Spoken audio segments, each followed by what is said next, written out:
25 years of history, a now global audience, and a whole heap of expectations. This new FK8 Honda Civic Type R has more pressure upon its shoulders than any of its predecessors before it. So I guess the question is, does it live up to those expectations? Our test car, finished in Brilliant Sporty Blue, certainly cuts a shape into its surroundings. Just like its predecessor, it doesn't really give a damn what you think about its appearance.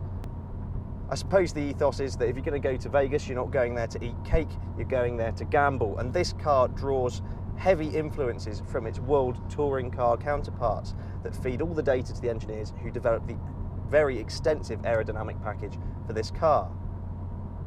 At a glance, of course, you'll see things like the large rear wing, which works in tandem with that huge diffuser at the rear. But there are more intricacies, such as various vents and grills, and of course that huge ram air scoop at the front, which helps with the cooling. More intricacies can be found in the skirts, which help smooth out the airflow along the side of the car, leading to the rear. The looks of this car are very much more function than fashion. Engineers were very keen to point out that a lot of rivals try and get the downforce of a car down to zero effectively. So the overall body shape generates lift, they add wings and things to get it down to zero or a neutral element. The Type R, so we're told, is the only car in its class that actually produces real downforce, real usable downforce out there on track. It's lower, it's wider, its flared wheel arches shroud a wider track, and those large alloy wheels where the latest generation of Continental Contact 6 tyres. This package has already proven itself, claiming the outright front-wheel drive record at the Nurburgring with 7 minutes 43.8 seconds, a truly spectacular time. Headlines from under the bonnet come courtesy of a 2-litre turbocharged VTEC engine. It now produces 316 brake horsepower and a frankly colossal 400 Newton meters of torque.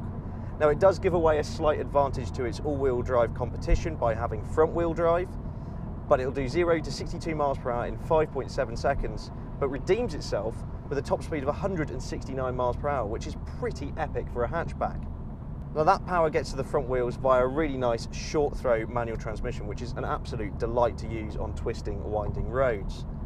But hold on a minute, didn't you just say 316 brake horsepower through the front wheels? The laws of physics don't really agree with that, do they? And most competitors have switched to different platforms in order to get around the problem. It sounds all a bit mental, doesn't it? But thankfully the engineers at Honda are the exact opposite of that. They're clever and pragmatic and, to be honest, probably heavily involved with witchcraft, because they've managed to make this package work. Thanks to something called dual axis suspension and a very clever limited slip differential, there's very little in the way of torque steer unless you absolutely hoof the car. And even then, a tight grip of the wheel is all you need to manage that. It truly is very, very impressive what they've managed to do with the front wheel drive platform here and this much power. Engineers have worked very hard to reduce lag in this car, and I have to say, they've done very well. As soon as you get about 2,500 RPM, that turbo comes in, 400 Newton meters of torque, and it just fires you off down the distance. I mean, we were on the Autobahn this morning, and it very happily reached 150 miles per hour without breaking a sweat. And better yet, it felt like it could do it all day long. But before we get on to the actual driving, let's talk a little bit about the interior, because generally speaking, it's a very well screwed together, relatively premium interior. I mean, yeah, if you go down, there are a few scratchy plastics sort of below knee height, but generally speaking, the faux carbon, the anodized red trim, the triple display for the driver here, it's all quite intuitive, very ergonomic, and a nice clean, tidy design overall. Now these bucket seats, of which all markets will receive exactly the same, are very heavily bolstered, particularly around your thighs, around your ribs, which is exactly what you need to do whenever you encounter some of the high G-forces that this thing can generate out there on track. The seating position is actually really good. You sit much lower in this car than you do its predecessor, and visibility all around actually isn't too bad. Even though you have that divide in the rear windscreen, the rear wing sits just above the height of the roof, so you don't really get that interrupting your view. Finding a home in the centre console is the latest generation of Honda's Connect system. It's okay, it's relatively ergonomic, it's maybe a bit too menu-centric, but generally speaking it's a step over what we had in the previous Type R. The rear bench seats a further two, with plenty of legroom, although the sloping roofline does cut down on headroom somewhat. Now the boot space is class leading at 414 litres, which is excellent if you're going to daily drive this car, and if you've got to try and persuade your other half that maybe that you want this performance car but it's suitable for the family as well, well there you go, there's lots of space in the boot too. But let's get away from the boring stuff and let's talk about these drive modes down here. So this car has 3. It actually starts off in sport. They say that that is what this car's natural state is, but let's flick down into comfort and talk about that a moment. So what comfort does is it softens up the dampers, it lightens the steering, it dulls the throttle response a little bit. And I have to say, of some of the cobbled roads we went over in Berlin, the ride is a marked improvement over the frankly hardcore FK2. It's even tolerable actually in sport mode where they're slightly stiffer, but in comfort for daily driving, you'd very happily cruise along in this car. Of course, it's still firm, it's a high performance car, but in comparison to a lot of its competitors, I'd say it's one of the more supple setups out there. Flick things up into sport, which as I've said is the natural state of this car. When you fire it up, the dashboard goes red, and it very much lets you know that you're in something a bit special. You can feel the increased weight to the steering and the immediate pickup in the throttle. But then there's one more mode that goes beyond the already, wow, it's quite quick, and it's Plus R.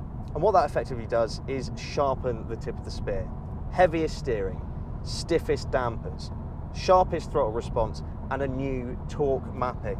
And the net result is that this car is an absolute weapon on a stretch of technical tarmac. The change of direction in this car is fantastic. In Plus R mode with those tighter dampers, there's very little in the way of body roll, and the steering is very, very precise.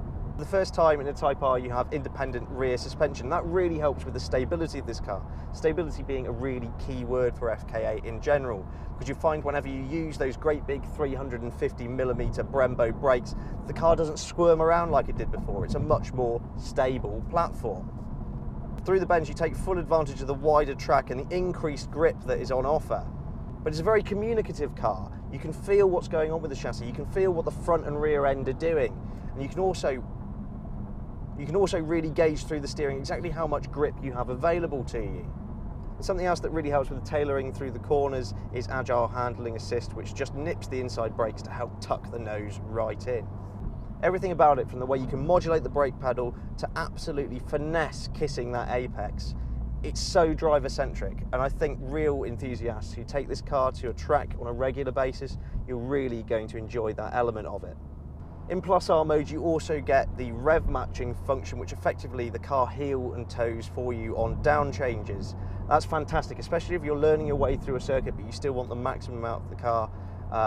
It makes you seem like an absolute hero, especially if you haven't told the person in the passenger seat. However, hardcore enthusiasts never fear, because you can turn this system off and do it all by yourself. But the great thing about it is that you can hoon to your heart's content in this car, and then ease off, slow it down, go back into comfort mode, and take the kids to school, or go shopping, or go to work. That's the beauty of a hot hatchback, isn't it? That you can have your cake and eat it. You can have this Nurburgring lap time record holder and still use it as a daily driver. And that's why I love hot hatchbacks. That's why I get so enthusiastic about it, because it's genuine, accessible performance that the everyman can go and buy. And this new Honda Civic Type R is a fantastic example of that. Is its predecessor more hardcore? Yes. Is this car a better overall package? Absolutely. And for the fact that it has the wider track and more power, it's undeniably faster than the FK2. But you can have the comfort that the FK2 maybe didn't have.